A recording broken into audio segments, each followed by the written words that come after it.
on 3FM Sunrise, on 3FM 92.7. And I've got in the studios with me right now Mr. Emmanuel Kutin. He's the Executive Director, African Center for Security and Counter-Terrorism. Emmanuel, good morning. How are you doing? Helen, thank you for having me, and very good morning to you, your producers, my colleagues on the phone, and to Ghanaians in general, and to the good people of Ablekuma North, the two yes and twice, one for the NDC and one for the MPP. May the best candidate win. Most certainly. May the best candidate win. And I think we can start straight off on the issue of security.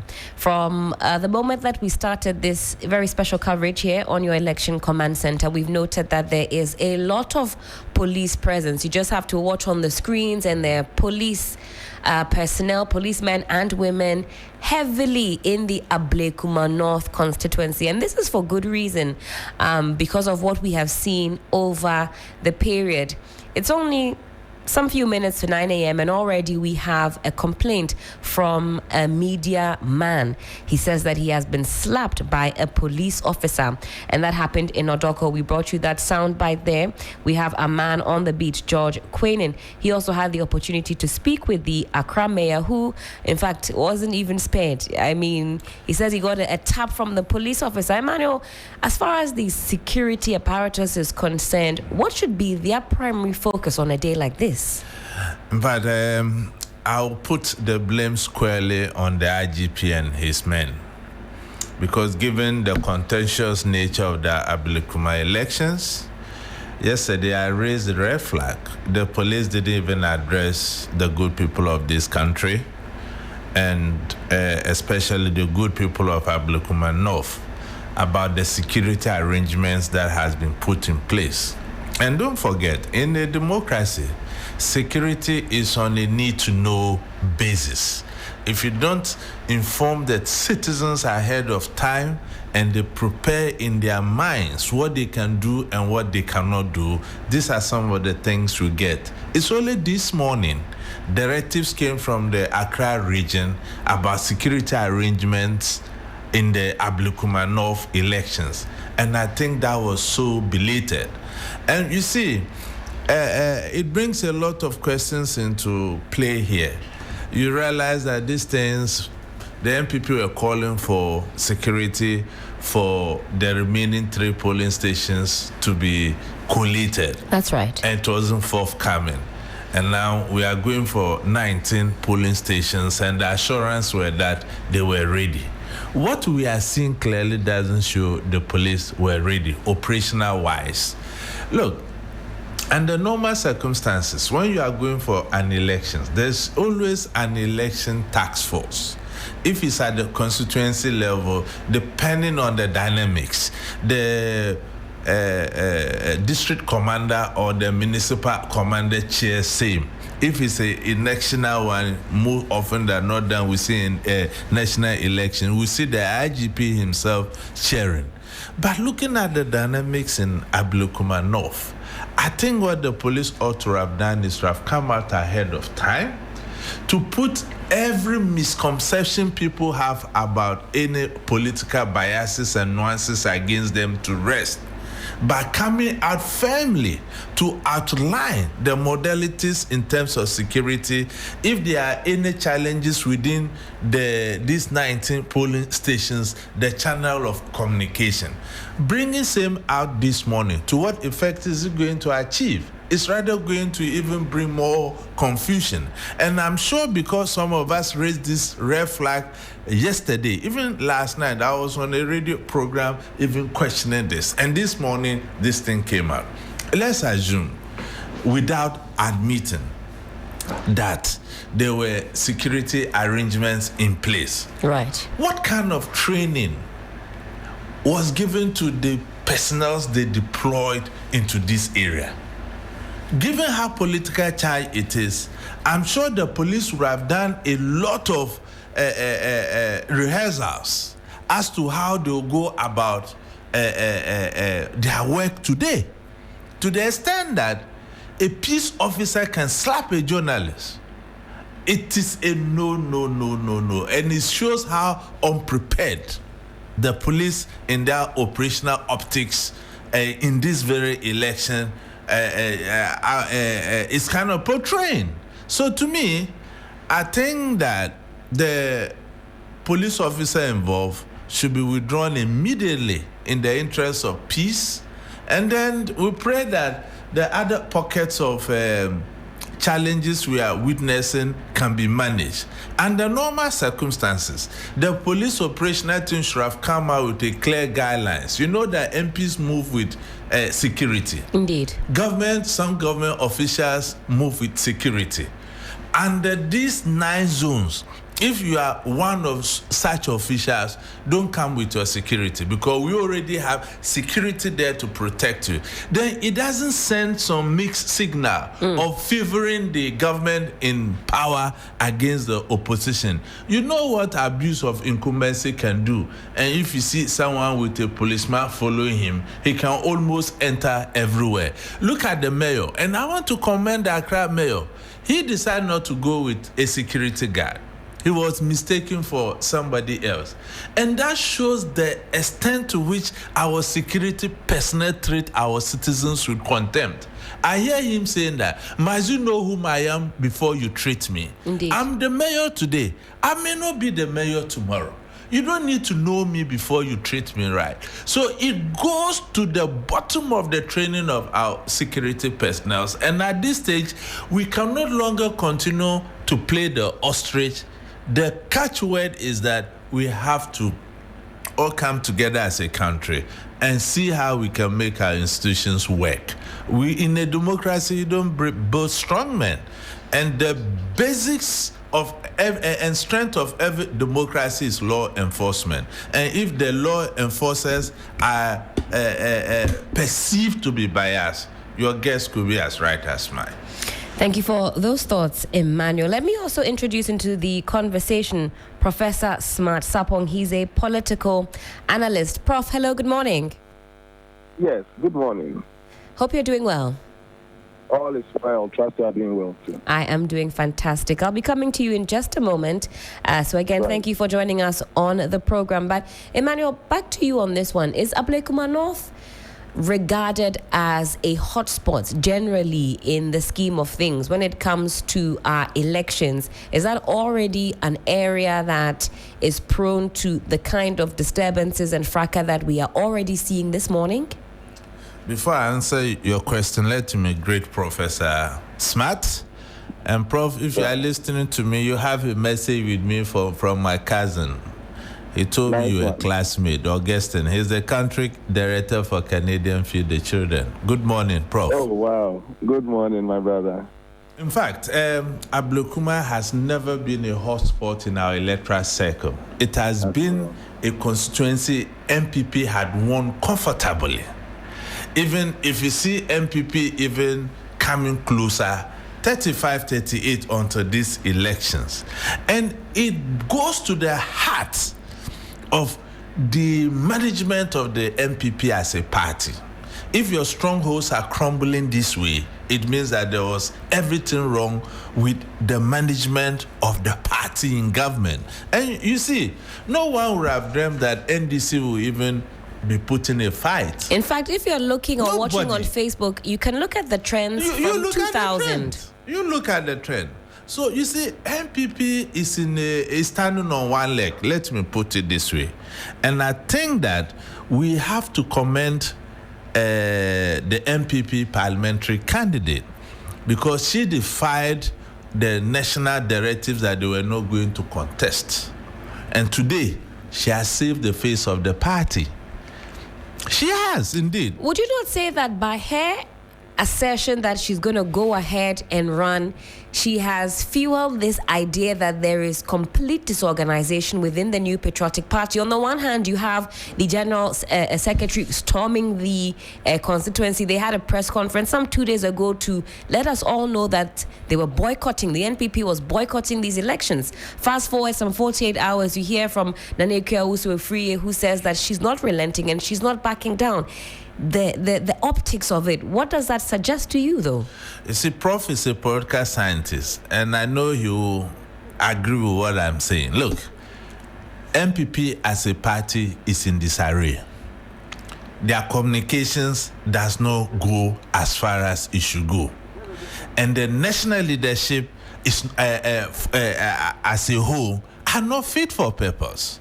You see, if you look at the independence and if you look at the constitution of the MPP party, from the national to the constituency level, if you are an officer, you are not even supposed to declare your support for any of the candidates. And because of their parochial interest, they do some of these things. You see some national executives following one aspirant, others following another. And look at the vacuum that has been created as a result of the national chairman being not well.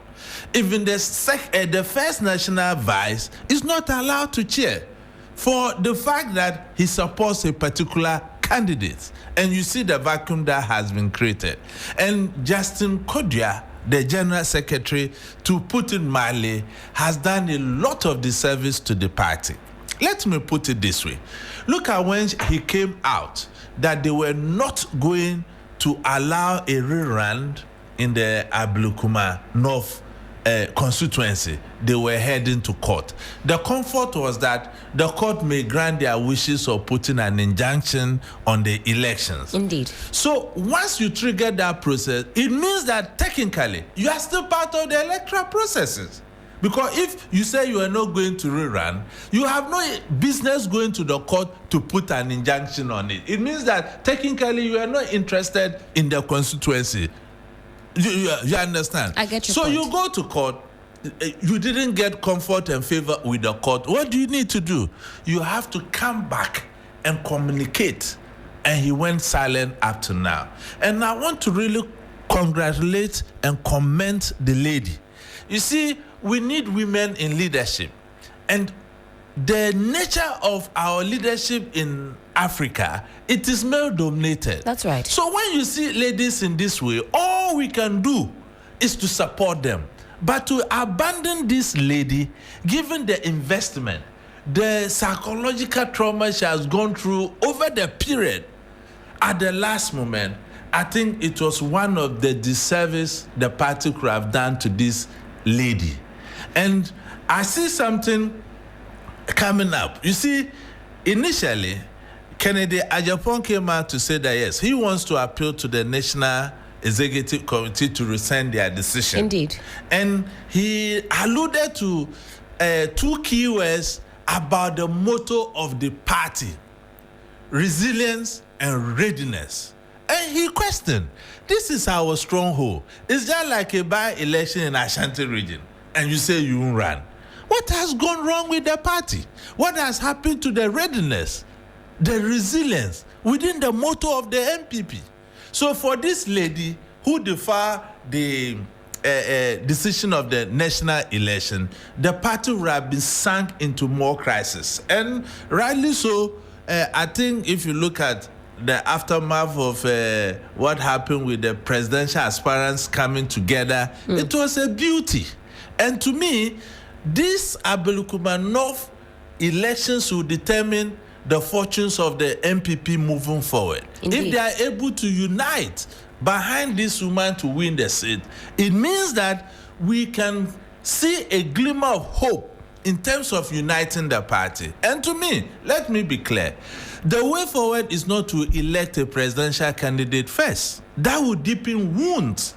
I think given the posture of the national executive, the region and the constituency executives, we need to get new national executives in place first before we elect a presidential candidate. That bottom-up approach, strengthen the foundation before you think of getting a flag bearer. We can't do it the top-down approach. So how do we elect national executives? We have to go to the grassroots, get the polling stations executives in place, get the constituency region before we come. If we don't do that, already the party is so polarized, and these executives are following a particular candidate. And should the candidate win, it will become very difficult for the others to come in the true spirit of reconciliation to prosecute the agenda of the party. And some of us have the view that the party is bigger than any single individual. But finally, as my initial comment before Professor Smart comes in, I think that the NPP may still carry the day in Ablekuma North, given the incumbency of NDC. And let facts be told. I observed something yesterday. Right. The appeal by the NPP candidate was heart-touching. She said, look, I believe in you. I'm a widow. And I don't believe in those emotions. Like emotional blackmail. But the things that has happened over the period, it will touch everybody's soul. But the propaganda aspect, I don't like. I saw videos of some NPP people saying that John needs 2 more seats. So if they lose this one, there's also another one they are going to do in Akotia. It will give him the basis to change the constitution and run for a 3rd term. John is not bigger than this country. No, it won't happen. So that propaganda you say, it will never happen. It needs to be parked to the side. It has to be parked to the side. Our president, His Excellency John Dramani Mahama, even knows that if he tries that, he won't survive it, even within his own party. And another aspect of it was the gating, that because Ghana abstained from voting, if they are looking for numbers to pass the gate in here. I think we have to be honest when we are communicating to our electorate. Our democracy have come of age. That's right. It has to be the contest of ideas. When we do this propaganda, it means that we don't have true intention of developing our communities. And I think that is how we have to move our democracy. And the inducement aspect that came, I tell you, members within these 19 polling stations will become rich overnight because of the inducement and money that were being shared. In fact, yesterday, if you were a constituent in Ablekuma North, it was almost like Christmas Day. We had motorcades, we had big personalities. We're told there was money abounding. Yes. So, you see, I said the last time on this very program that to me, if Ablekuma North election has to be run, it should be the entire constituency. You know why? If care is not taken, the loser of this election could go to court. One elections, different verification methods. You remember the last collation, they were relying on pink sheets, scanned pink sheets from the NPP. And where NDC felt that the gap was close, it favored them. They said, okay. At a point when they realized that no, it was not going in their favor, they said no. And that's when Electoral Commission had to bring the returning officers to come and verify their signatures and the confusion that ensued. Indeed. So to me, to meet international best practice and to demonstrate to the international community that our democracy have come of age, I think the best thing to have make a rerun for the entire constituency, such that some of the constituents don't benefit more than the others. I wish I was within these 19 police stations.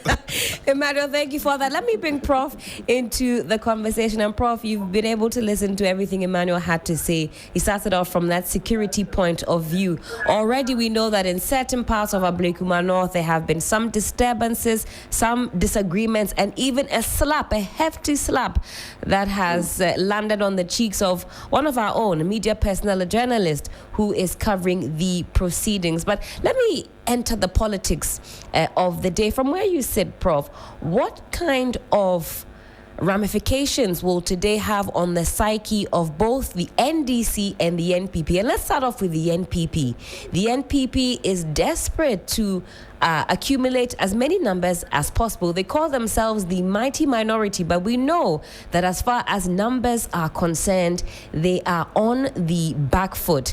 If today doesn't go in the favor of the NPP, ultimately, what is that going to mean moving forward? Well, thank you so much, and a good morning to my brother, Ima. We would follow up on my brother Augustine's greetings. To the NPP, they really need this seat badly. partly because it is counted as a stronghold.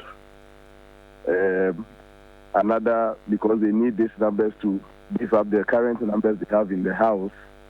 And then thirdly, and for me, most importantly, they feel, as at this point, they feel that but for the cancellation of these 19 polling stations, they had done correlation of all 281 polling stations and feel that they won with a certain margin. They said about 400 votes. All right, so to them, this one must confirm the data that they already have or even beyond. And then they must add to the numbers they so badly made. And then thirdly, to consolidate their hold of the constituency. So personally, the initial declaration of a boycott by the party, I felt it was temporary and that once they go to court and the court speaks otherwise, they would come and say, because of the court's position on the matter, we as law-abiding political party have rescinded our decision and we are moving all out into the constituency. The silence, for me, is quite worrying. Then the woman's defiance, if you want to call it defiance. Right. For me, it is in order because she is the eventual beneficiary of whatever would happen. And so if the group are boycotted, she still have a right or a position on the matter because she is the eventual beneficiary and she has decided to go ahead. It hasn't been the first time. You remember in 92 when the General Party boycotted the parliamentary. Indeed. So Madam Hawa Yakubu and some other people participated in the election and some of them even won. And they entered parliament as independent members of parliament because their parties had boycotted. So she has demonstrated bravery in my view, and she needs to be commended. As to the outcome of the day, I think she's prepared for a win, but I mean, anything can happen based on the mobilization she's able to do and the number of voters she's able to contact and the favor she receives from them. The security matter. Right. I was so sure as at yesterday when I was speaking to Alfred that things like this we have seen this morning would not happen. I was very, very sure of that. But I mean, surprisingly, it has happened to the extent that some assaults have happened. I saw on your network one ACP tutor or so who was in charge of operations at Ablekuma accepting, alluding to the fact that some crisis has occurred and that the crowd was too much and all those things, and they are yet to further their investigation. I think that if they need reinforcement, they should declare it immediately so that they can be assisted immediately. Just 19 constituencies must be controlled. 19 polling centers. Yes. 19 polling stations should be controllable. It should be brought under some serious control. 19 polling stations. Just 19. That's right. Just 19. So the regional command should please beef up the numbers and let's put people in their places. People who try to cause chaos, the state must actually be able to take hold of them and silence them immediately. We have given freedom to political thuggery for quite a long time. And it's like the person is wearing one green, white, and whatever, dealing with the person, you must be more careful, or this is that. If it's in red, blue, and white, this one, if you touch him, blah, blah, please. The state uniform and its authority must be exerted fully, especially under this minor 19 polling station activity. In fact, I was so sure yesterday, I'm quite disappointed this morning, but I mean, it's still early days yet. We urge them to take full control over the day so that we do not hear some of these things going forward. Certainly. Now, I was asking also what your thoughts are on what a win for the NDC could mean for the psyche of the NDC, and also this idea that the NDC would have a super majority. But before that, because you touched on the defiance of Nana Akua Owusu-Afriyie of the NPP, weigh in on this for me, Prof. What do the optics then suggest to you? Is this a party that is just simply disorganized, or do you think that this was somewhat strategic? Because on the one hand, you've got the party executives quite firmly indicating that there's going to be a boycott. Then in about 24 hours or even less, we hear from the parliamentary candidate that she will be participating. What does that suggest as far as the control in the party is concerned? Well, for me, I'll start with the lesson. The lesson is that the executives in the next opportunity should take the view of the candidate, the eventual beneficiary, consideration. But the view of the eventual beneficiary must dominate in whatever final decision the party wants to take. If she wants to attend and they consulted her fully, they wouldn't have come to declare the boycott, because you are doing what you are doing as a party in support of the eventual candidate or the eventual beneficiary. Maybe her view was not so much considered or fully considered in that boycott declaration. Next time, they should consider the view of the eventual beneficiary in their declaration.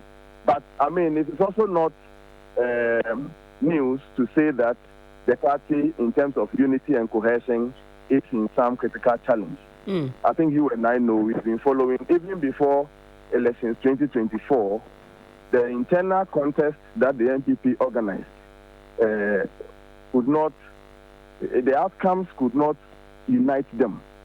And it will be a fallacy for anybody to think that the party going into 2024 elections was united. I mean, the united NPP, we know, was not what we saw getting into 2024 elections. And that is the fact.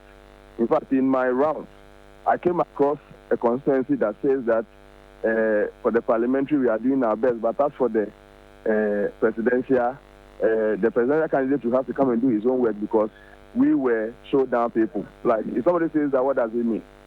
What it means is that internal contest, one eventual winner, and maybe they didn't have enough time, but they couldn't build a united front going forward. And it has quickly resurfaced. Right. This year.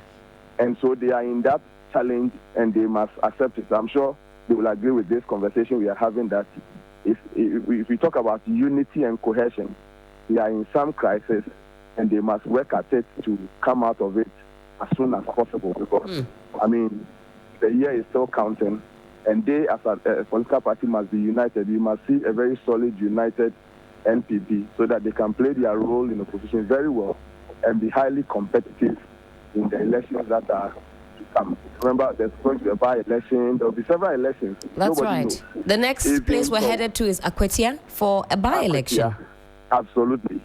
And they need a very strong, united party to face off that election and subsequent elections that will come.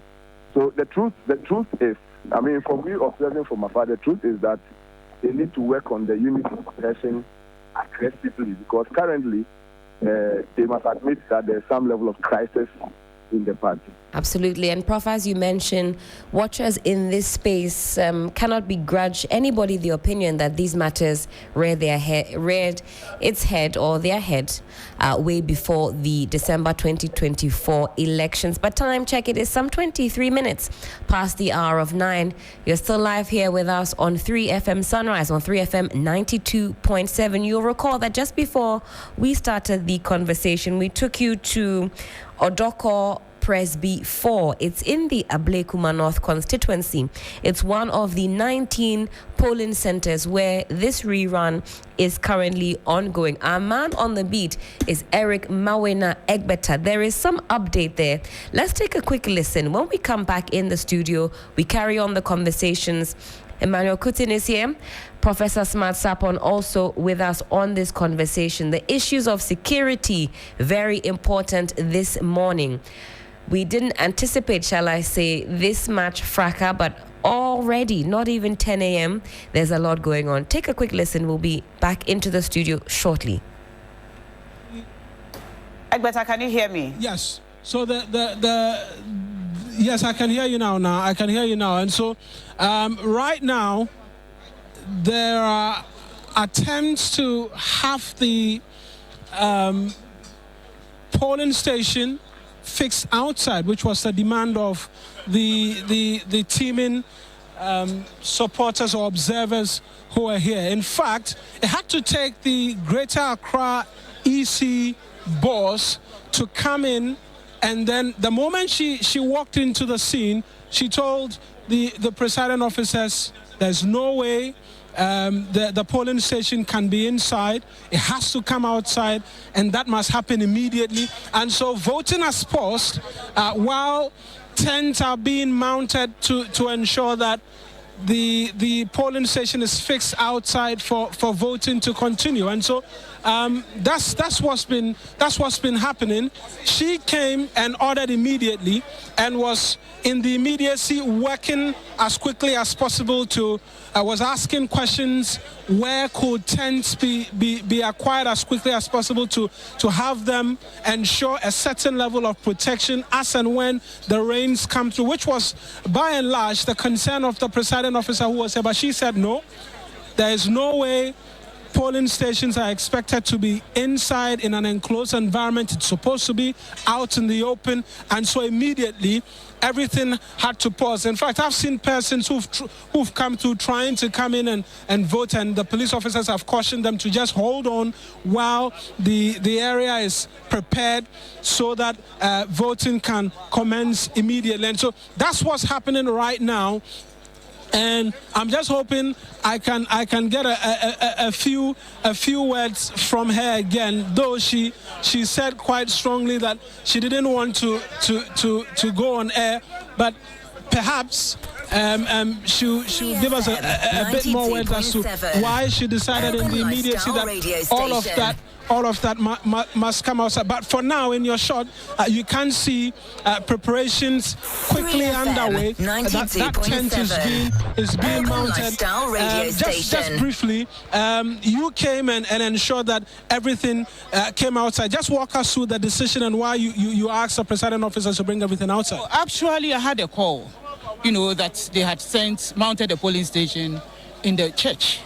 So I came and sacked them from the church, because we don't mount polling stations in the church. We mount polling stations outside so that everybody can see what goes on.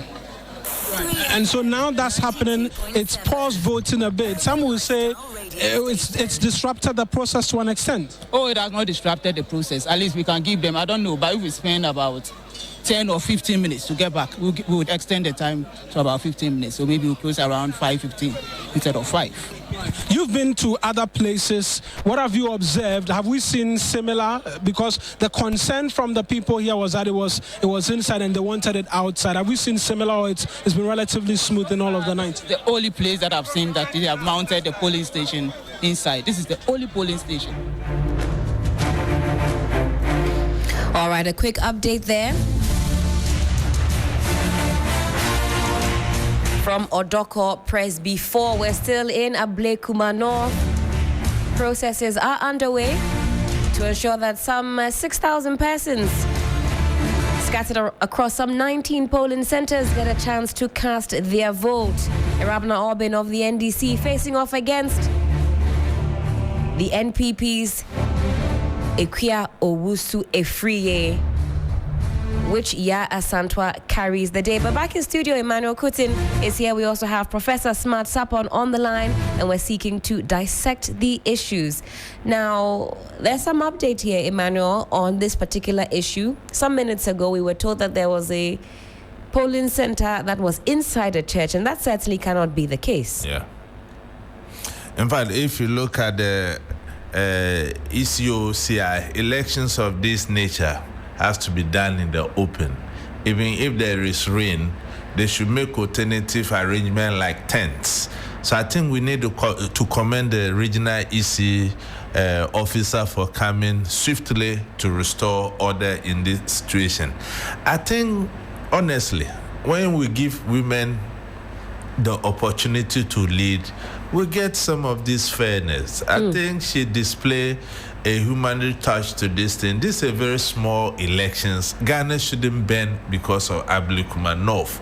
Look at how elections are done in bigger democracies. It's about contest of ideas. Sometimes they send leaflets through the doors for you to choose whoever you want. So the kind of elections we are experiencing in Ghana here, especially from last night to this morning, what some of us saw, it means that if you don't have money in this country, you cannot contest elections in this country. So it has moved away from the contest of ideas to what you can offer. And that is very dangerous for our democracy. Certainly. Thank you for that, Emmanuel. Prof, let me bring you back into the conversation. This idea that we have moved into the realms of being a monocracy, where the highest bidder can simply woo constituents, can simply woo the electorate and have their way. Yesterday, we saw a lot of fanfare in the Ablekuma North constituency. Does that worry you from where you sit? Hello, Prof. Are you still with us? All right, I suspect we might have lost Prof briefly. We'll attempt to connect with him. Professor Smart Sapon is a political analyst, and he's been speaking with us, sharing his perspectives on what is going on so far and what has transpired. We are in the heart of Ablekuma North. We have our eyes and ears across the different polling centers. All right, Emmanuel, then let's now talk about the psyche of the NDC. I was going to explore that with Prof. This idea of a supermajority if this seat is clinched by the NDC. As a citizen of Ghana, how does that sit with you? We know that the people of Ghana gave the NDC and John Dramani Mahama that mandate, a huge mandate, to take over affairs. But a 2/3 majority, is that what the people of Ghana really were anticipating? Is that what they want? And is that what we should have? Helen, NDC have too many MPs than they can even take care of them. If you listen on the ground in Parliament, a lot of the MPs are not happy they have not been catered for. So this supermajority thing, I don't know where it's coming from, to what effect. But you see, for the purpose of democracy, that is not to say that NDC doesn't deserve to win the Ablekuma North seat. It's the people's choice. I think they see it as an opportunity to break that jinx that has eluded them over a long time. They've not been able to win that seat. And any political party will do everything possible to break that cycle, given that the opportunity presented itself. The question MPP should be asking itself is, how did that happen? From last election, 30-something% to these close elections, it means that there was everything wrong with the party hierarchy in that constituency. And it boils to one thing, the selection of candidates. Right. More often than not, the party will not allow the delegates to elect the person they want. This kind of inducement.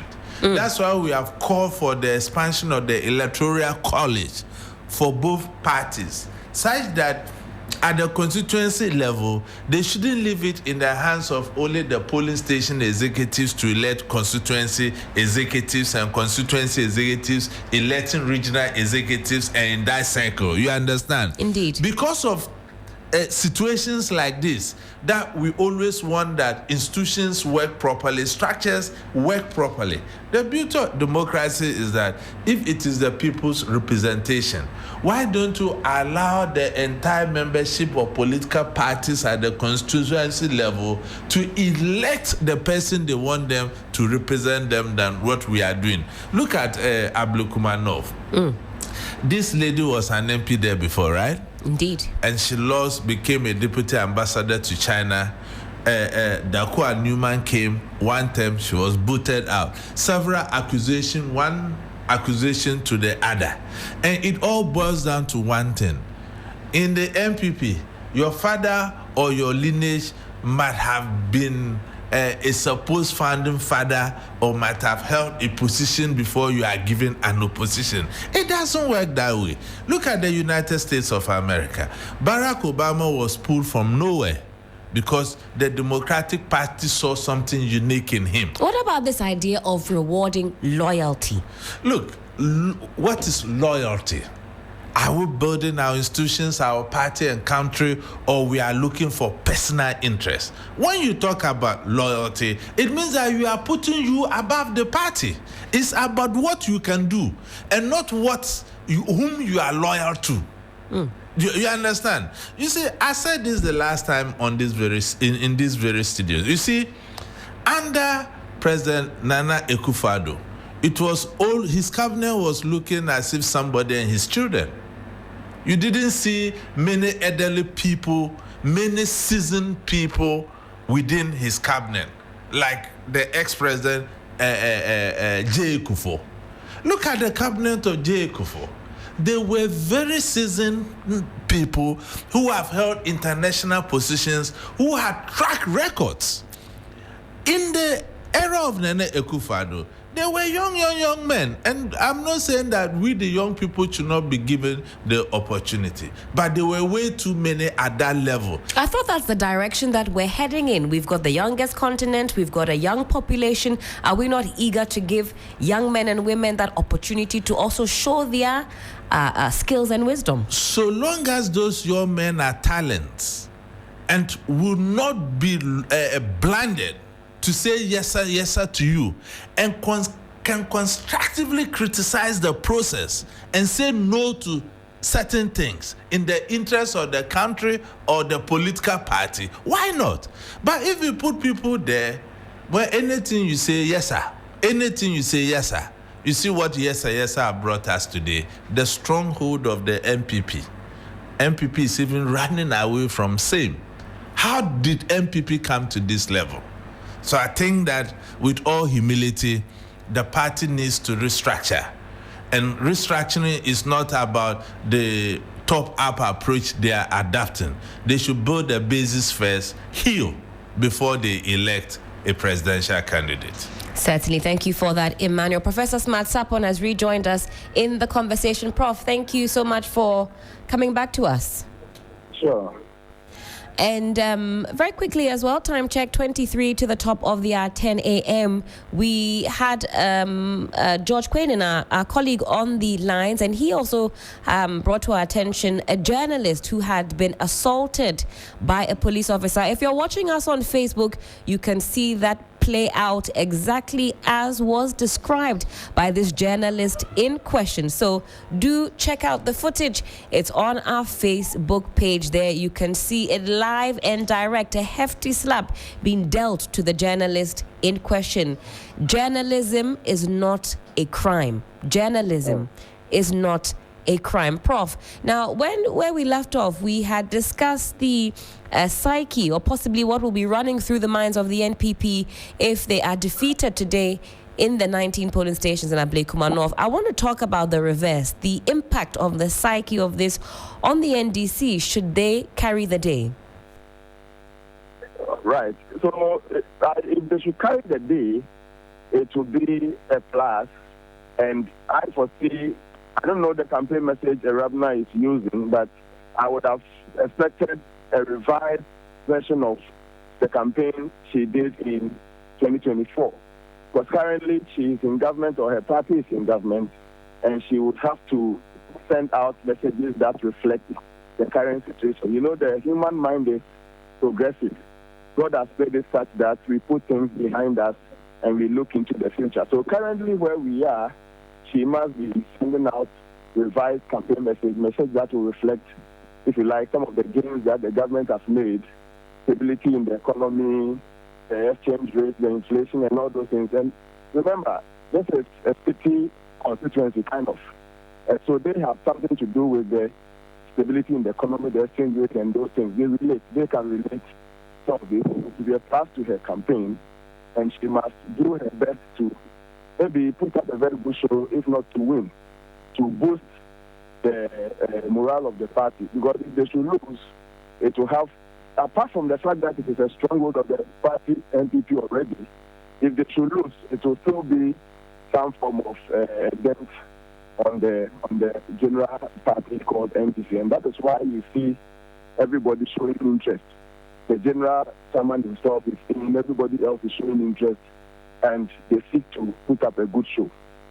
So yes, the morale is there. It will consolidate the gains the party has made in these few months in office, and it will speak well of the party. If they should lose, irrespective of the place being the MPP stronghold, it will still have the potential of casting some dent on the party's initial performance within these few months. Certainly. Now, let's talk about the Electoral Commission. The EC has come under major fire, especially in the last few days or weeks, given their posturing as far as a rerun is concerned or was concerned.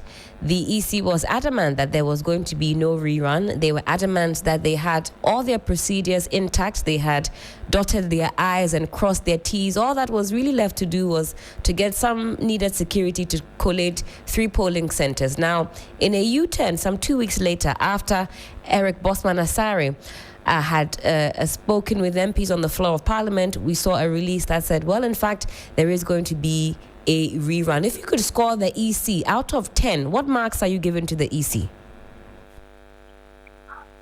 Well, the EC and the security operatives are the reason why we are where we are now, and they must frankly admit. We all want a very solid state institution called the EC, but I think it will be in our interest to put it out to them straight in their face if they get things wrong, so that they better up the next opportunity they get. Prof, bear with me. Let me get you clearly. You put the all of this squarely at the doorstep of the EC and our security personnel? Yes. Okay. Yes. And my reason is that elections were conducted in Ablekuma North, all 281 constituencies peacefully. By, of course, your gracious media and other media houses, we were able to follow up all the polling station activities that happened there. Not even a single polling station in Ablekuma North in 2004, December 7th, recorded a chaos, for which reason the polling station results was unable to be declared. So the problem started when they got into the collation center. And the security personnel who were in charge, probably the EC couldn't have protected itself. So the security personnel who were in charge, who were overpowered by some thugs from nowhere, to go and disrupt their coalition and get some of their pin sheets destroyed and all those things, are the first group of people we should call to accept the blame. Then the Electoral Commission. In this day and age, how is it possible that we're able to conduct an election and you do not have backup of your own pin sheets, such that if the only one at the coalition center gets destroyed, you do not have anything to rely on? So the Electoral Commission, we are told, were relying on pin sheets as provided by the MPP, or let me say one of the political parties, in addition to some scanned copies that were provided by political parties. So now the referee is relying on the players or the team's reference materials to make its judgment. This, for me, should not be happening in our time and age. So they must accept some of these things. They are very positive criticisms. We want them to be better. But in the instance of Ablekuma North, they actually failed us. This is a city constituency. What would have happened if it was some semi-rural or rural constituency? Then it means it would have been a total blackout. All 200 and whatever polling stations in that constituency perhaps would have been missing, or we couldn't have accounted for, and so we would have had to perhaps do it for the entire constituency. All right. So they must really accept to do better, and the security must be fearless. They do not have to look at colors in the work they do, such that if they are in that uniform, you do not say, I was overpowered by some thugs or whatsoever. If you needed reinforcement, you should have called for reinforcement and ensured that the security of the coalition was intact. So we are here largely because the security system failed us. And then the EC2 could not demonstrate any backup, such that all we had was destroyed. This is a serious security implication activity you are organizing. So always have backups. Always have backups. And we would urge them to put in place the needed infrastructure, to have backups right from the polling station level, so that when there is disparity between the scanned copies of one political party or the other player. You, the neutral, independent body, will bring out your reference, and it will bring finality to whatever confusion that might arise due to disparity between political parties. And trust me, if you leave the MPP and the NDC to bring their documents as source of reference, you trust me, as genuine as their documents may seem, you never can tell what they can do, especially the NDC and the NPP. So the EC must always take responsibility for the security and sanctity of their documents, such that at no instance must they say there was one disruption or the other. And you see, the disruption may not only be in the form of attack like we had in Ablekuma. No, some heavy rain can occur. Indeed. On your way from the polling station to the collation center. Are they going to tell us that, some heavy rain occurred? It blew off all the pin sheets. And so all the votes that have been cast at those affected should be cancelled and be rerun.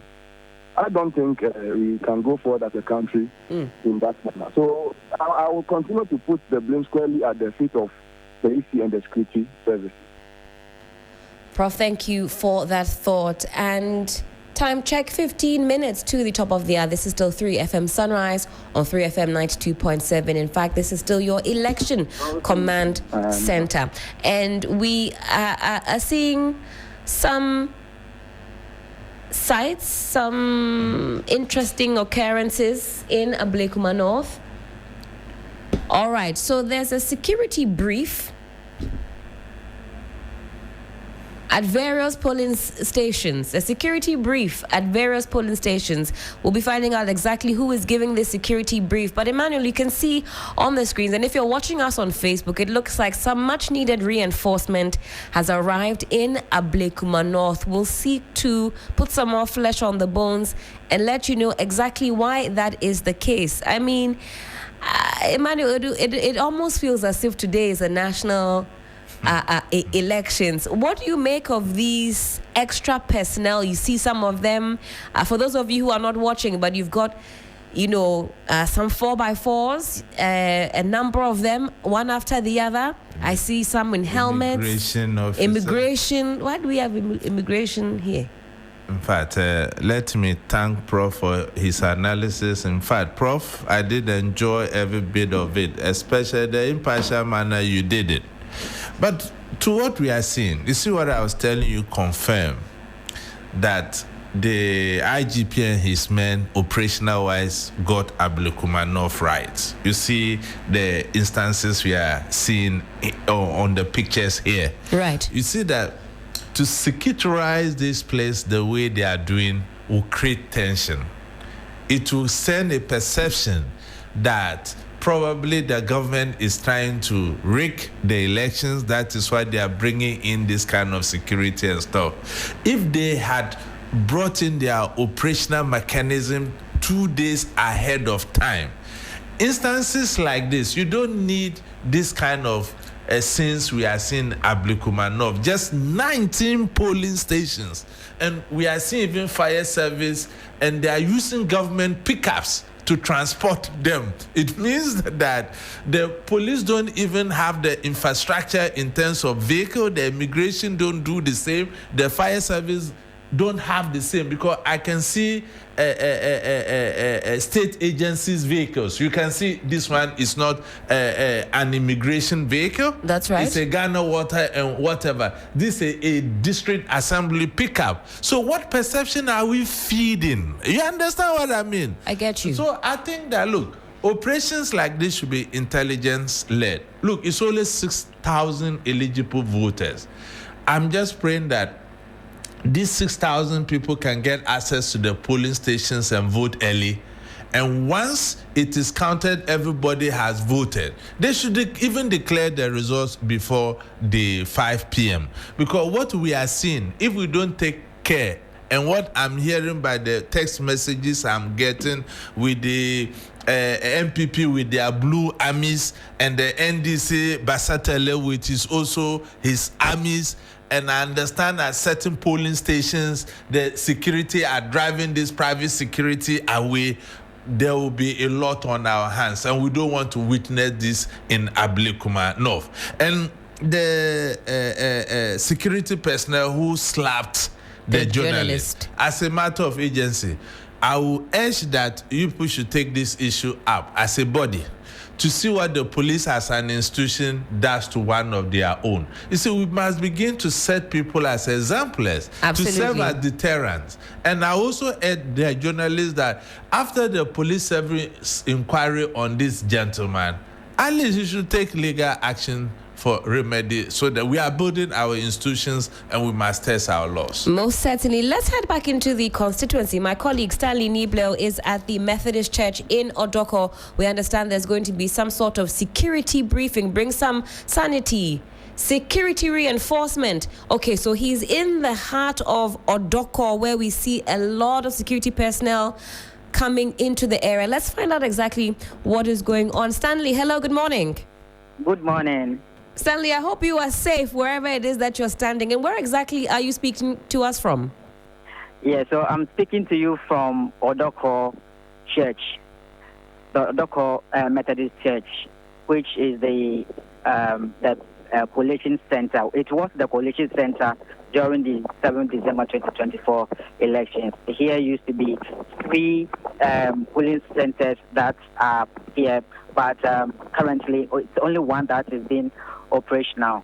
And then a lot of voters have been trickling in, but some of them, when they come in, they were thinking that their polling station is the actual one that is being used. But to their disappointment, they are being told that, okay, so they've collapsed 2 polling stations and they are using one, and so they can't, their names are not at that particular polling station, and so they can't partake in the process. So they disappointedly had to go back to their various homes.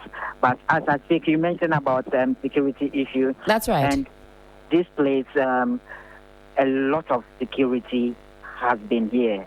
The measure has been very rigorous, and a lot of, I can count more than 20 police officers currently stationed here at the police station. And then also intermittently a number of patrol teams comprising immigration officials, fire service, prison, the police as backup for the security arrangements at this very polling station. And this, I think they've been moving from one polling station to the other. And so when they got here, everything was in order. Just a little confusion that happened, but quickly, because of the police arrangements or the security measures or detail that has been made, they were able to foil that scuffle. It resulted when some NDC supporters or sympathizers came to the center with some motorbikes, and the police officers actually approached them to park well. But some of them, because they are oddly built, they felt that they could engage the police in a scuffle. But quickly, the police outnumbered them, and they were able to resolve that issue. Currently, as I speak, some of the voters are trickling in, and then they are partaking or exercising their civic franchise as expected. As I mentioned earlier in the morning, a total of 464 are registered voters that are expected to turn up and vote. But just before the call came in that I should speak with you live, I was told by the presiding officer that 89 of the people have voted as at now. Right. And a couple more are also trickling in to also exercise their franchise. So that is the situation here. For allegations, there have been allegations and counter-allegations by the NDC officials over here, because they claim there is some monetary inducement going on, and so their people or their supporting base actually trooped in their numbers to besiege the frontage of a particular house where they suspect that there is a monetary inducement or activity taking place in that house.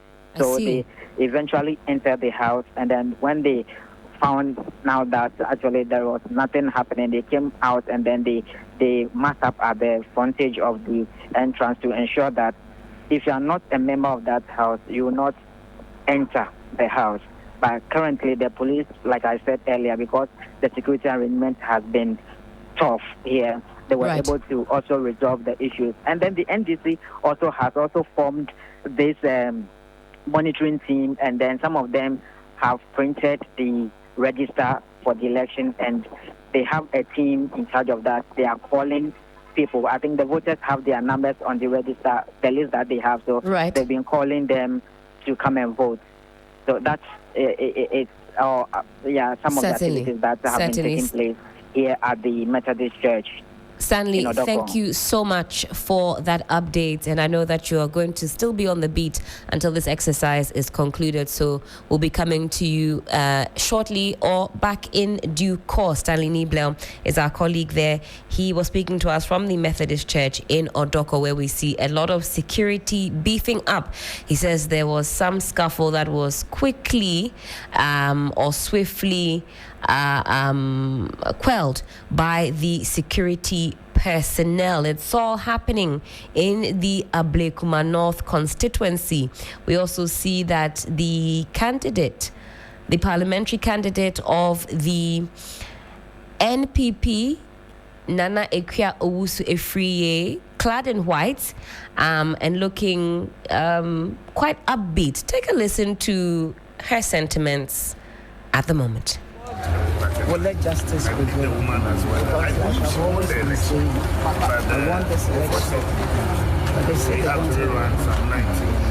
wanted to take it really well. God will. How has the grounds been? Very wonderful. Very, very wonderful. Have you toured other polling stations so far? I'm still going. So far, what have you observed? I'm still. Odoko Pentecost. I learned the NDC guys are there causing confusion.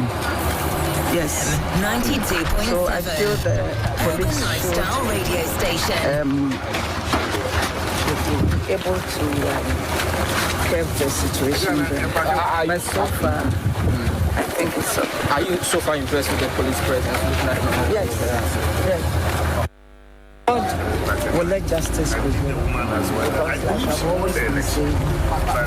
On the phone lines, Prof, what a morning it has been so far. We're just still bringing you all the sights and sounds on what is happening in Ablekuma North. There's another theme I wanted to get your thoughts on before we bid you farewell this morning. This idea of manicracy.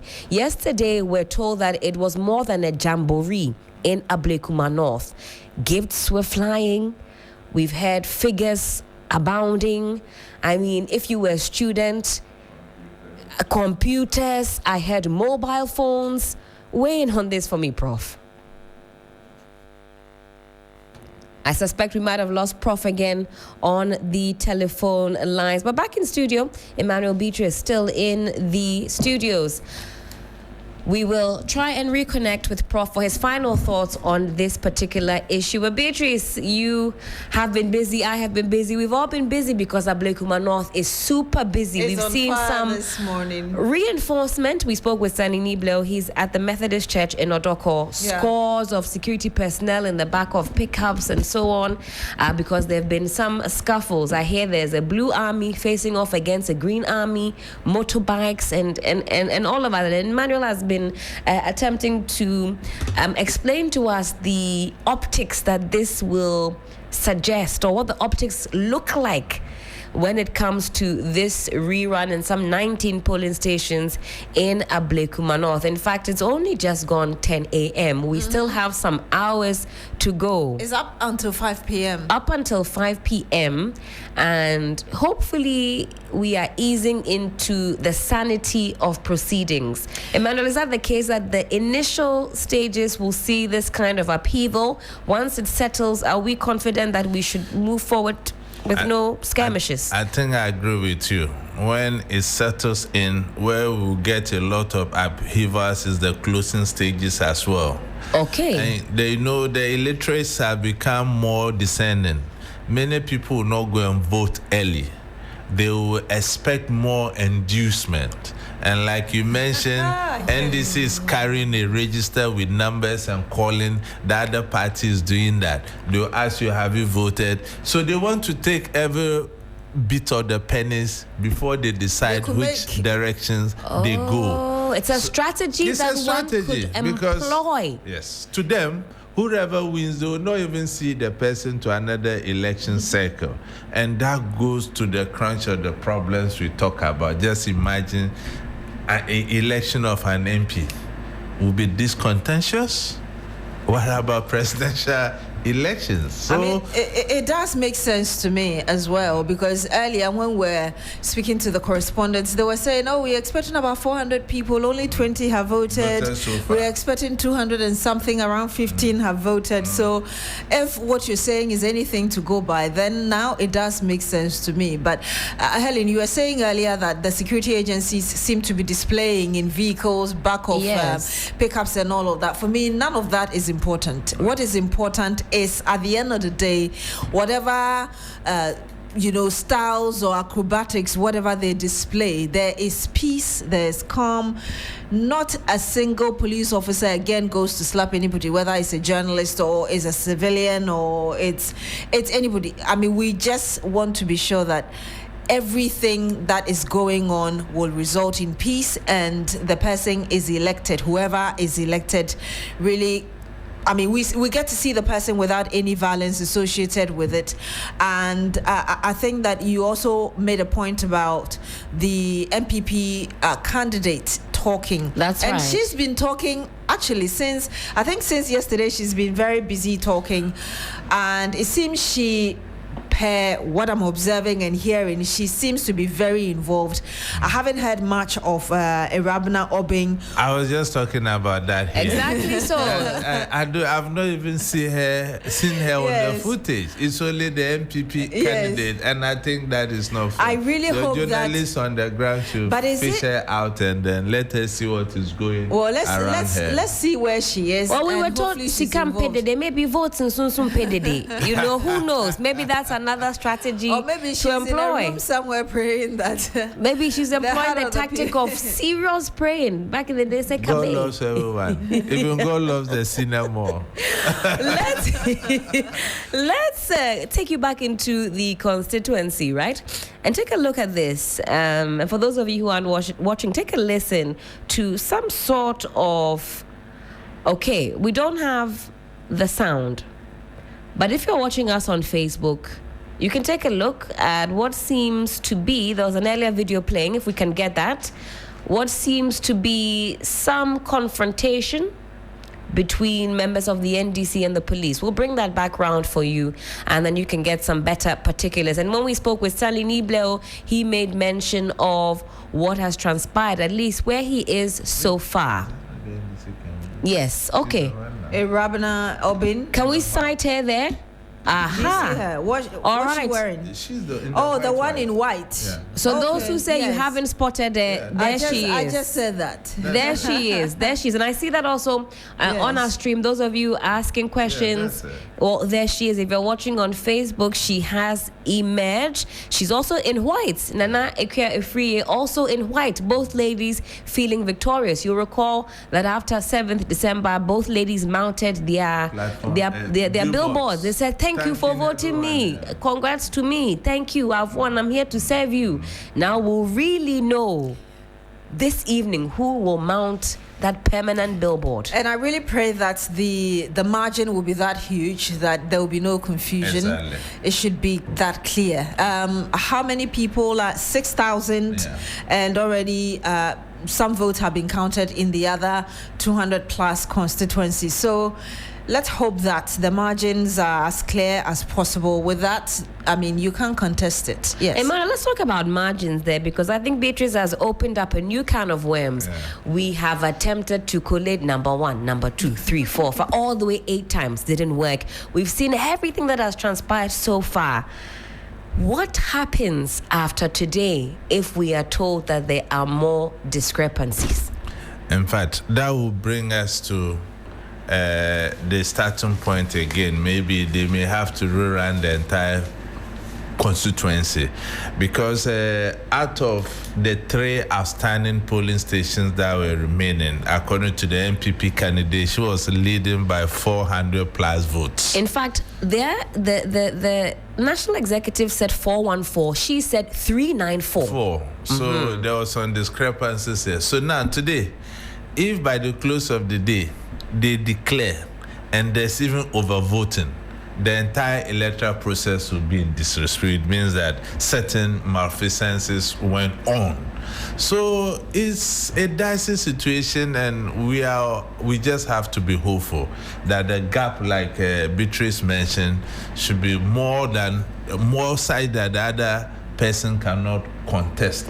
And if you look at elections of this nature, especially what I mentioned earlier, that one election, different verification processes, it even opened the accounts for legalities. That's right. So we have a long way to go in Ablekuma North. We just pray that we don't have another saw in our hands where technicalities will play in and the people will be denied their representation in Parliament. It's not These necessary. are strong women, and I respect both women. Whoever emerges the winner is the people's choice, and like I mentioned, with the best candidate.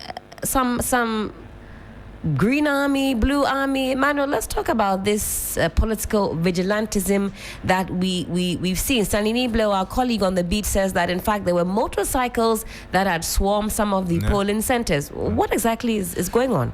You see, Ellen, in fact, we can't enact laws and we don't kind of affects them. It doesn't augur well for any sane institution. You see, the Political Vigilante Act that we campaigned for so long and it was passed, we have never enforced it for once. And you see, we brought this in to bring sanity with these political vigilante groups. So if we have this law in place, and in a by-election of just 19 polling stations, we'll see this rearing its ugly heads. It means we are not sitting well. And you see, the political parties, both the NDC and the MPP, they are living in denial. They are the brain behind these men, and they reward such people. Basatele organized the NDC boys. That's right. And if you look at Basatele's posture in opposition, it was kind of a militant kind of person. Has he not been rewarded? If you look at the MPP in similar factions, people who led such armies were rewarded with juicy positions. I think that is what, as a country, we need to be concerned about. Depoliticize it. And make sure that our legally mandated institutions like the police take charge of these situations. I'm happy the police stamped the authority and drove them away. And I saw your reporter put it mildly that the police drove private security people away. For Christ's sake, what is private security doing in a security charge elections of this nature? So I think as a country, we have to call out both the MPP and the NDC on this one, so that we bring sanity to bear in future elections. Don't forget, Akotia is just at the corner. That's right. And we don't want to get this kind of things repeating. Speaking of Ya Asantew's, Mavis Hawakumsin is a household name. She needs no introduction. Let's take a quick listen. She's been cited in the Ablekuma North constituency. Let's listen to what she has to say about the ongoing processes at the moment. I guess she's there, of course, to throw her weight firmly behind Ekia Owusu Efriye, who is the NPP's parliamentary candidates. We've been talking about Ya Asantew's. It's a face-off between two women in this particular context. Who gets to represent Ablekuma North constituency? We'll get you that voice very shortly. You hear from Mavis Hawakumsin. She used to be the member of parliament for one of the Ewutu Senya areas in the central region. Ewutu Senya West East. Take a listen. One person, which I needed to verify and know why. I think the explanation was that the other one just got up to excuse himself. But at every time and point, there should be someone on the standby so that when a person is getting up, then he can take over for just some few minutes. Because within a second, anything can happen. So that was the consensus I raised. So I'm happy he's come back, and I've also advised him that at least he should make sure that when he's leaving, there will be someone to just change over with him. Okay, so can you tell us how confident are you about I'm confident. I know by God's grace, if it will come out. Yeah.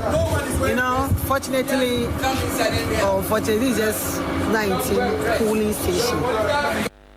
3FM 92.7. Urban Lifestyle Radio Station.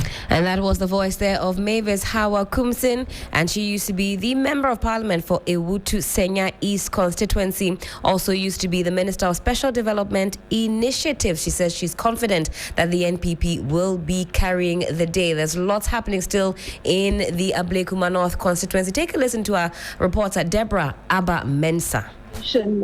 Where they are casting their votes, and the parliamentary candidate for the NPP has been around. That is a PFPA, and she came here with Samia Wuku, and we've also seen some members of the NDC also around. Mustafa Bande and the rest. MP for Tema East as well was here.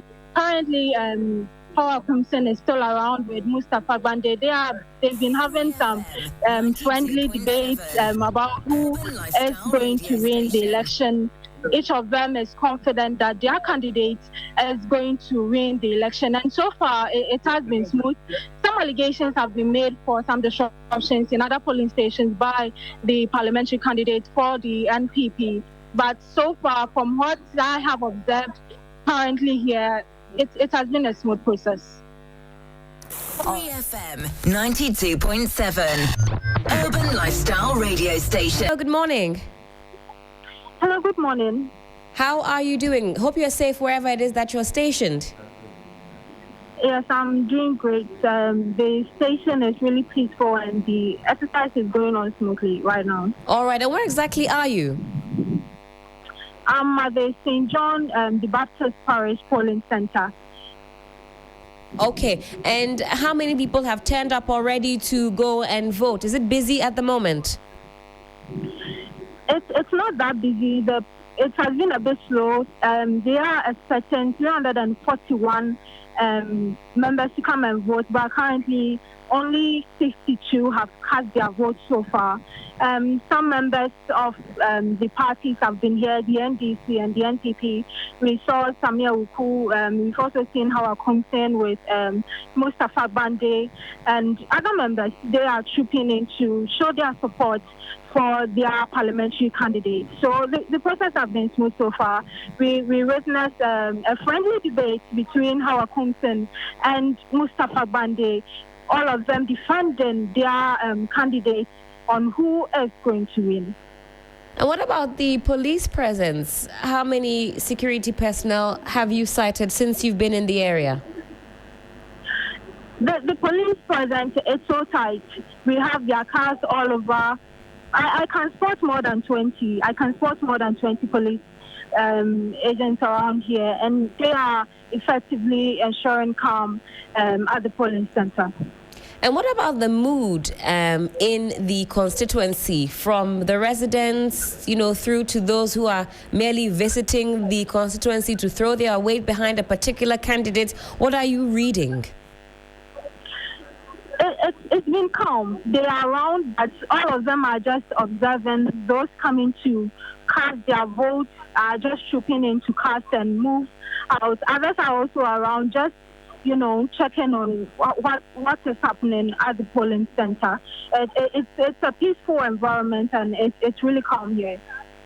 Most certainly, Deborah, thank you so much for keeping us up to date. At least where you are, it seems quite calm, with not too much fracas ongoing. We hope it continues up until the rest of the day, but we'll certainly be connecting with you in due course. Deborah, our correspondent also in the Ablekuma North constituency. All right, and if you're watching us on Facebook, you can see the General Secretary, the national chairman, beg your pardon, of the National Democratic Congress. He has stormed the Ablekuma North constituency. I believe he was there yesterday. Am I right, Beatrice? He was in the constituency. I mean, a lot of bigwigs yesterday didn't spare the moment, but just seeing General Mosquito, as he's popularly called or affectionately called, is just. So where's Justin Kodria? Well, Beatrice, where's Justin Kodria? But I made the point earlier this morning. That it's alleged that he was cited yesterday in the constituency. Yes, but he remained whether he should get out of his car or not, or stay in. But I don't know. I mean, you may only see him there if he's willing to eat a humble pie to say, you know what, yeah, we held the press conference, but I think since our candidate has expressed her willingness to be part of it, we want to throw our support behind her. I think that would be more, acceptable if we were to see him in the constituency. But yeah, I was talking about General Mosquito when I saw him. We don't have the sound, Emmanuel, sadly, of this one, but as soon as we can play exactly what is being said, we will do so. Emmanuel, speak to us about the optics. What kind of, shall I say, confidence will this inspire in the NDC supporters in Ablekuma North as they see Chairman, General Chairman, these days it's confusing, General Mosquito inside the constituency? You see, it's a morale booster. And NDC main objective is to break that cycle of losses they have suffered at Ablekuma North. This is the only time they have come closer. And more so, they are in government. It will be a huge blow on their face if they don't win the Ablekuma North seat. It will kind of embolden the MPP to believe that indeed, if they do their stuff well, they can rebuild. And to me, the rebuilding process of the MPP begins today in Ablekuma North. So that is why I'm sad that I can't see Justin Kodria here. And he should just eat the humble pie. The party is bigger than him. Otherwise, he will face a very difficult challenge for a re-election. Emmanuel, is that easy to do? Is that so easy to eat that humble pie? And look, the party is bigger than any individual. We are humans, we make mistakes. And it is only brave people who admit mistakes when they make them. When you make a mistake and you are shying away from admitting same, it means that you are not brave. There is nothing absolutely wrong. You see, the General Secretary, the former General Secretary, now National Chairman, is here.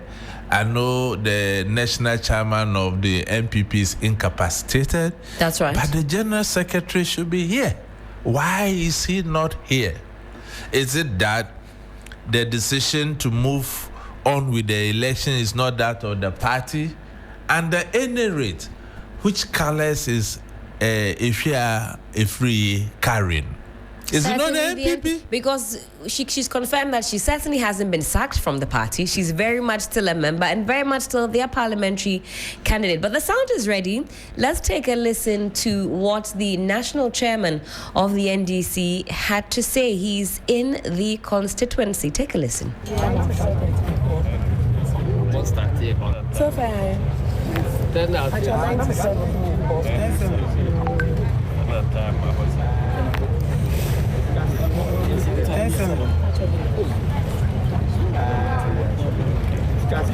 Incident to the actually. The presence of with the presence of agents.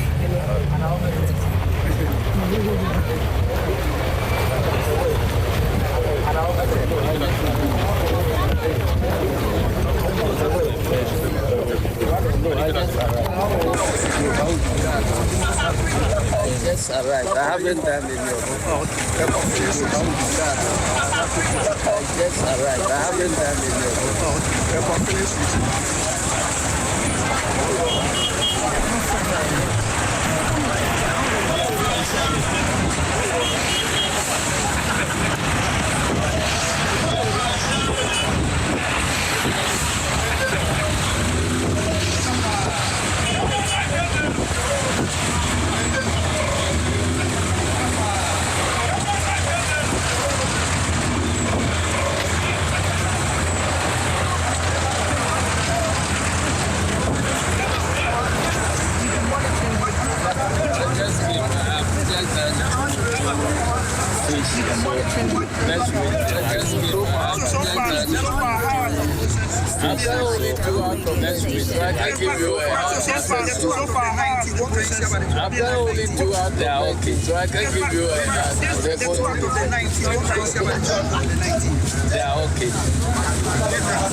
All right, we'll come back in the studio. If you're watching us on Facebook, good morning again to you. You see there the national chairman of the NDC. He's swarmed by reporters, cameras, you name it, and he's doing his checks. He has on his hat, he has his pen, he has his notepad. He's a man on like a mission, secretary. Just like like a general secretary would. But now we know he's the national chairman, and he's certainly on the beats. He's working. And he's I want to support the point of Mr. Kuting earlier that seeing these big wigs of the party in the constituency is a morale booster, not just for, I believe, the constituent, but also the candidate herself, that I have my party supporting me. And just to note that if you're watching, indeed, the chairman is not just swarmed by reporters or people in the area who just perhaps are seeing him for the first time and are excited.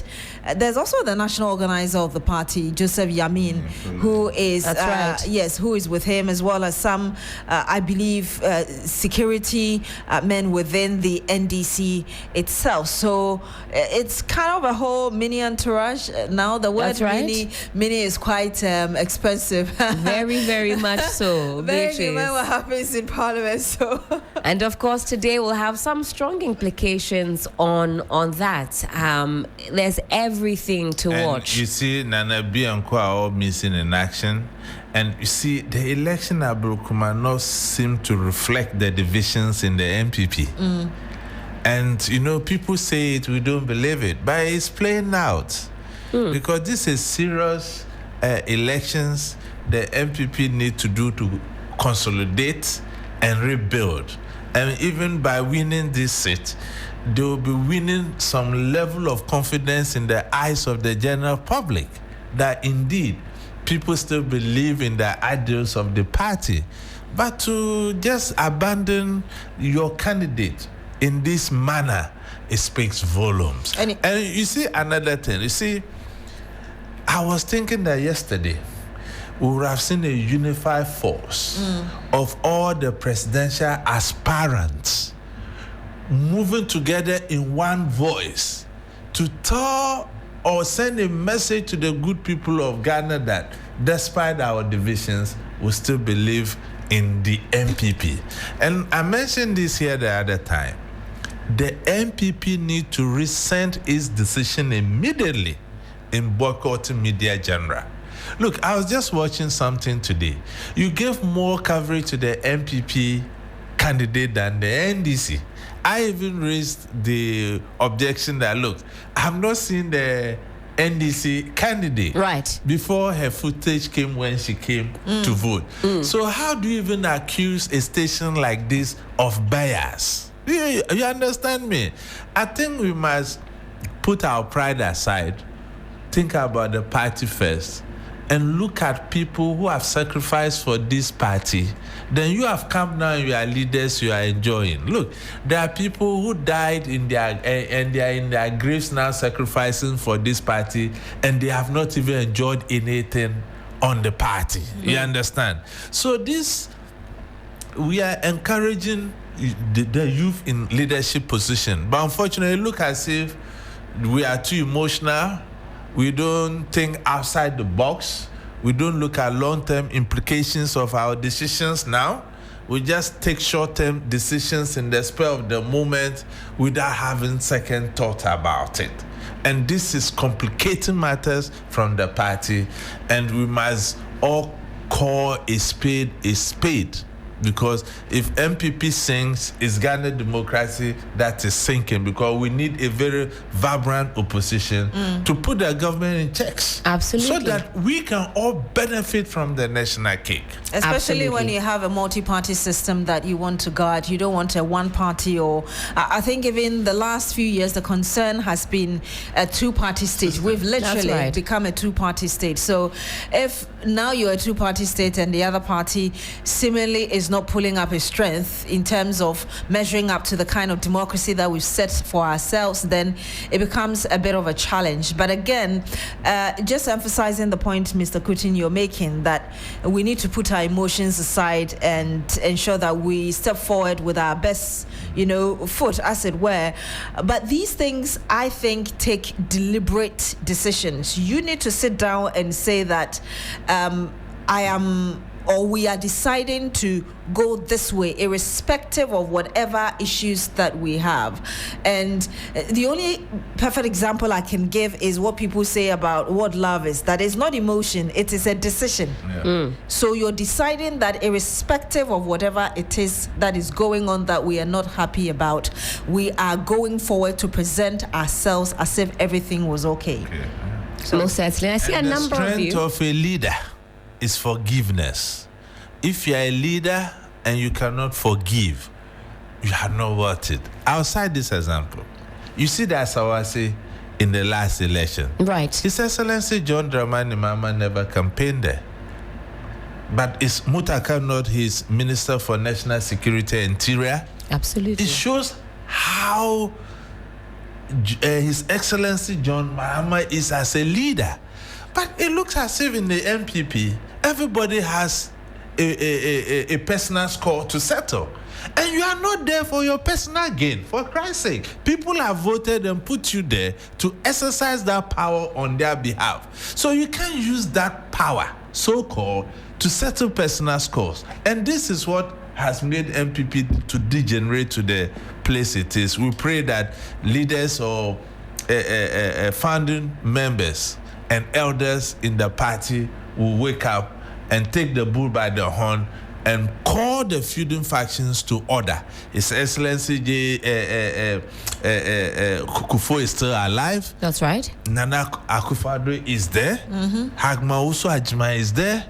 And surprisingly, we don't even hear of Kandapa and Co., a former national security minister, very sensitive position. That's you right. Understand? You can serve in government under this party is going this way, nobody is hearing about you.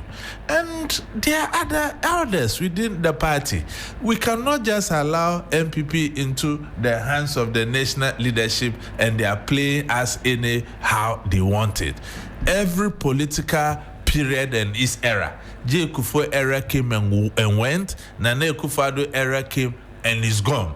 Now we need to unite and look forward to whichever we feel that can lead us to victory. And like His Eminent Otumfuo said, we don't just elect a candidate for the party. We must elect a candidate for the entire Ghanaian people. A candidate the Ghanaian people will buy into. And I think this is the crossroad the MPP need to cross. For me, Helen wanted to come in. Just very briefly to mention that we're seeing all of your thoughts and your messages across our streams. Keep watching us on YouTube. The stream is live. Also on Facebook. Some of the comments I'll have to redact before I read them out. But fear not, we'll get to your comments. We'll also attempt to reconnect with Stanley Niblo. You recall we spoke to him earlier, and he is based at the Methodist Church in Odoko. Beatrice. Yes, I was just going to say that Mr. Kutin is saying it's important for the elders to speak. The other side of the coin also is, will the current leadership listen as well if the elders of the party are speaking? Because I do know that Hakman Owusu Agyemang, having played that prominent role in the government of John Ejekun Kufuor, he still an important personality in the party now. He's a chairman of the Council of Elders of the NPP. Right. And so for me, it has to be both ways. Both sides of the coin will have to decide that perhaps there is a saying in Tree that I'm trying to say it in English, that when you're carving a path, you don't know that it's crooked at your back. Beatrice, can you start off with the tree, then we'll translate it for you? Or am I putting you on the spot? They said, you're welcome. You're welcome. Yeah, so that's basically what I'm saying, that yes, we need to ensure that they are listening to themselves and they are willing to say that, okay, maybe we're wrong, because these elders have been there longer than they have. They perhaps understand the terrain better, so they should be willing to listen, and together they can build a stronger party for the future. I think some very solid points have been made in the studio this morning, especially about why it's important to have a strong opposition. Let's go quickly back into the constituency, specifically Odoko at the Methodist Church, where we're told the national chairman of the NDC is. Stanley, good morning again. Yeah, good morning. What exactly is happening where you are? Talk to us. Yeah, so before I talk about the the national chairman of the NDC visit to this particular police station, there is an incident currently unfolding where the PFA, the NPP parliamentary candidates and her supporters and that of the Arabina Urban supporters are currently quarreling over an issue because the NPP parliamentary candidate came to a boy filling station close by the police station, where the supporters also followed her to the place. And then when they came, they met the NDC supporters to here. And the NDC, one of the NDC supporters told them that they should leave the premises because the filling station, this is a filling station, they should leave the premises.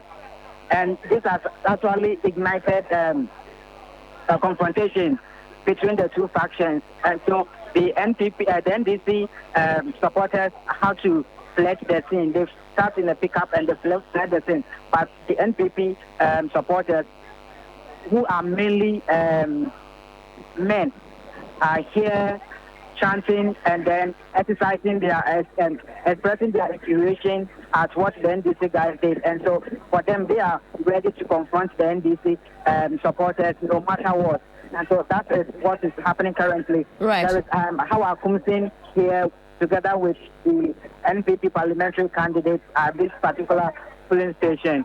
And so they are ensuring that tempers that have been fled are calm so that everything will translate on a peaceful note.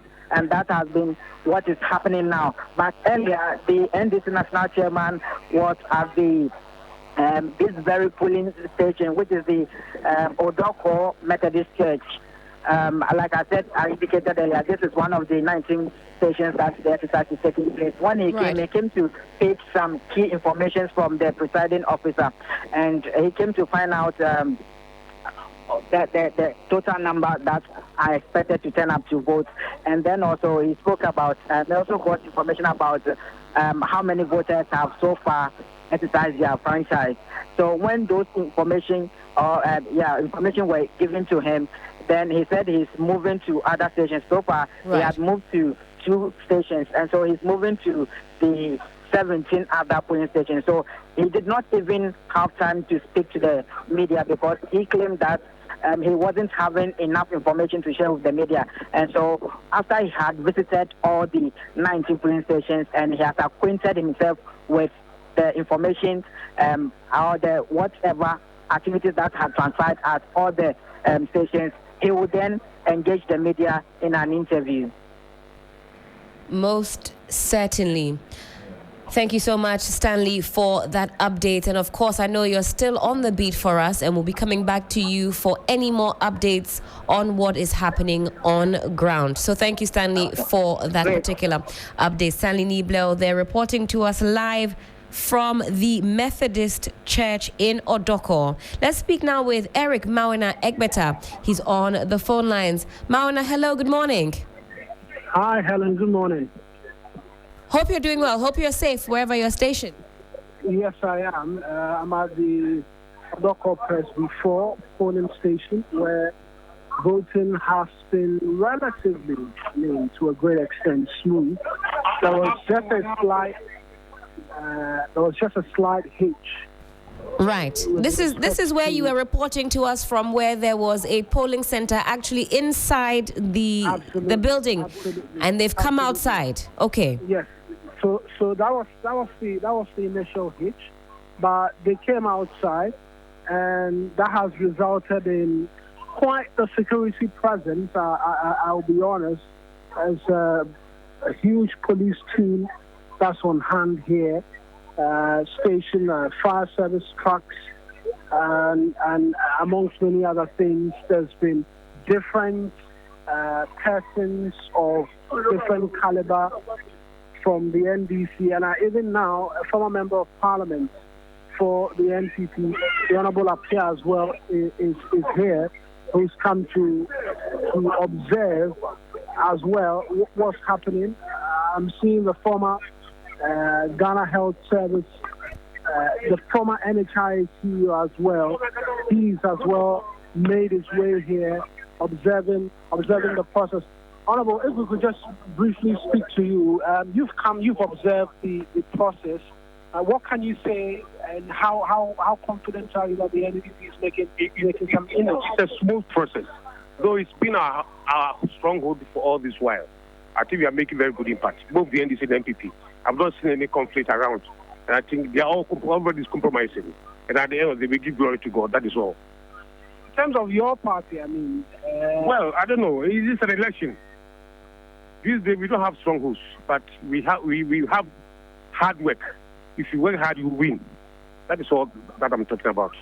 You want to breathe, and so that's the Honorable Apia, the former member of Parliament for the area, speaking to us just briefly as well as reiterating the point that it's been fairly smooth and really the first of many of such persons from the NPP's fold as well who've made their way here and are monitoring the process. The Honorable, not Honorable, but former NHISU as well. It's if I could just think, okay, he says no words.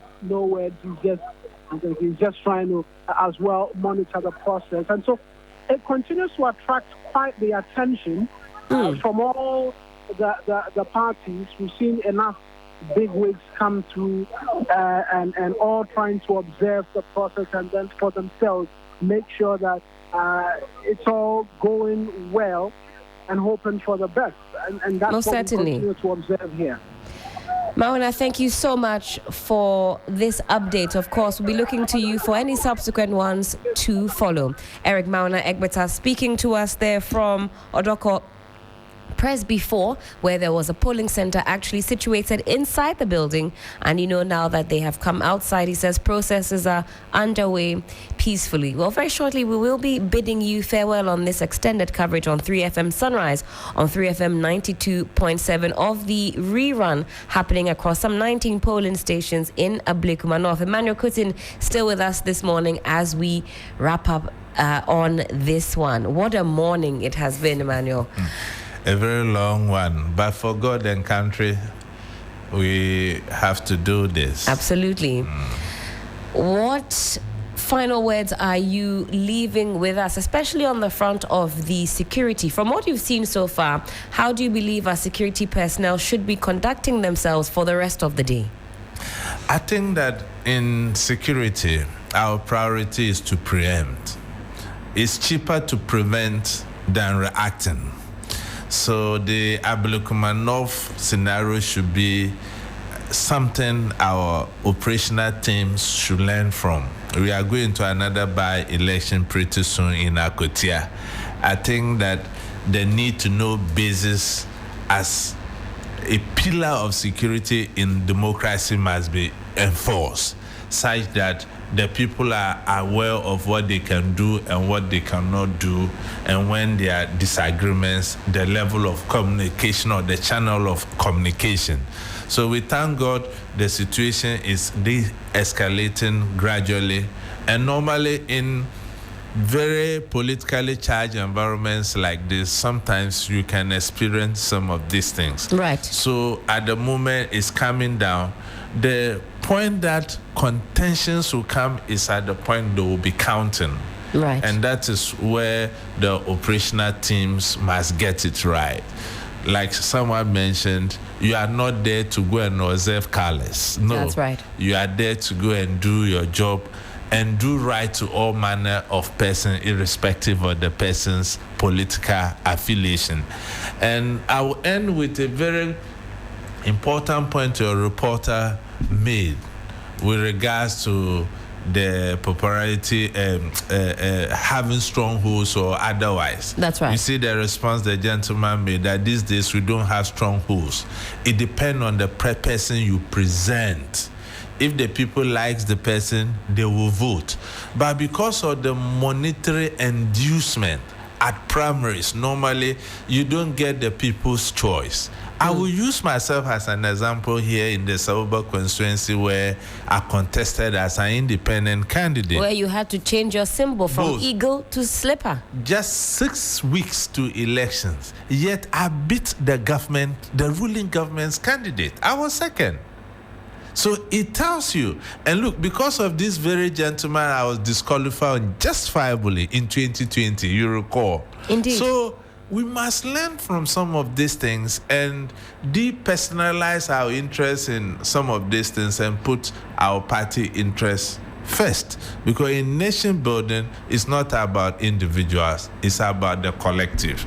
And I pray that God will see us through in these elections. Like I maintain, the two women have done so well. I call them the Yah Asantuas of our time. And we need to encourage our women into leadership roles, especially in Africa that is male-dominated. And may the best candidate win.